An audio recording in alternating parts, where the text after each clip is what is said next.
சற்று முன் கிடைக்கப்பெற்ற மிக மிக முக்கியமான செய்தி ஒன்று வெளியாகி உள்ளது.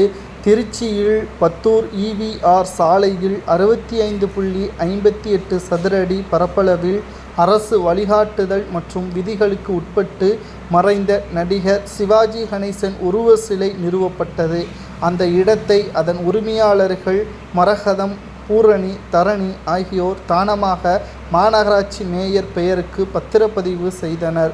இந்த நிலையில் அவ்விடத்தை சிவாஜியின் வெண்கல சிலை அமைக்கப்பட்டுள்ளது. 2 நாள் சுற்றுப்பயணமாக திருச்சி வருகை தந்த முதல்வர் ஸ்டாலின் அவர்கள் அதை பார்வையிட்டு கலந்து கொண்டார்.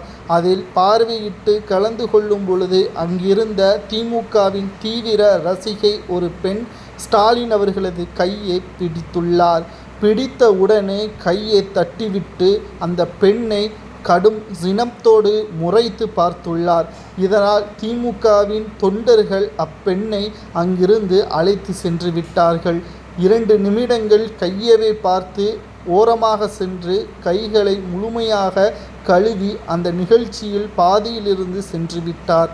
தன்னை விட தாழ்த்தப்பட்ட சமூகத்தினர் என்ற காரணத்திற்காக கைகளை கழுவினாரா அல்லது அவரது கையில் காயம் ஏற்பட்டதன் காரணமாக கையை கழுவினாரா என்பது தெரியவில்லை. ஆனால் உண்மையில் நாம் பேச வேண்டும் என்றால் ஒரு பொதுவெளி வாழ்க்கையில் வந்துவிட்டால் அனைவரையும் சமமாக நடத்த வேண்டும். அது சரியோ தவறோ பொதுவெளியில் திமுகவினர்களின் ஆதரவாளர்கள் என்று கூறிதான் ஸ்டாலின் அவர்களை வாழ்த்துகிறார்கள், சால்வைகளை கொடுக்கிறார்கள்.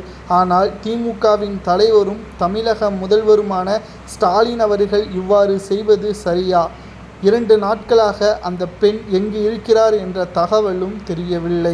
அவரிடம் நேரடியாக தொடர்பு கொண்டு பேசுவதற்கு முயற்சி செய்தோம் நிறுவனம் மூலமாக. ஆனால் அந்த பெண் எங்கு இருக்கிறார் என்ற தகவல் இன்று வரை கிடைக்கவில்லை.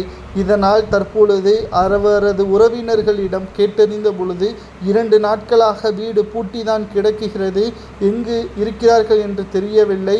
உடனடியாக நாங்கள் காவல்துறையிடம் வழக்கு பதிவு செய்ய போகிறோம் என்று அருகில் இருப்பவர்கள்தான் தெரியப்படுத்தியிருக்கிறார்கள். அந்த பெண்ணிற்கு என்ன ஆனது? சினம் கொண்டதால் ஏதேனும் செய்துவிட்டார்களா அல்லது தொண்டர்களோ அல்லது நிர்வாகிகளோ அந்த பெண்ணை வேறு மாவட்டத்திற்கு அழைத்து சென்று விட்டார்களா அல்லது வேலை விஷயமாக அந்த பெண்ணை வேலை மாவட்டமாக மாறி சென்று விட்டார்களா என்ற பல்வேறு கோணத்தில் நாம் கேட்டறிந்து வருகிறோம். இதை பற்றி உங்களது கருத்துக்களை கமெண்ட் வாயிலாக மறக்காமல் கூறுங்கள். நன்றி, வணக்கம்.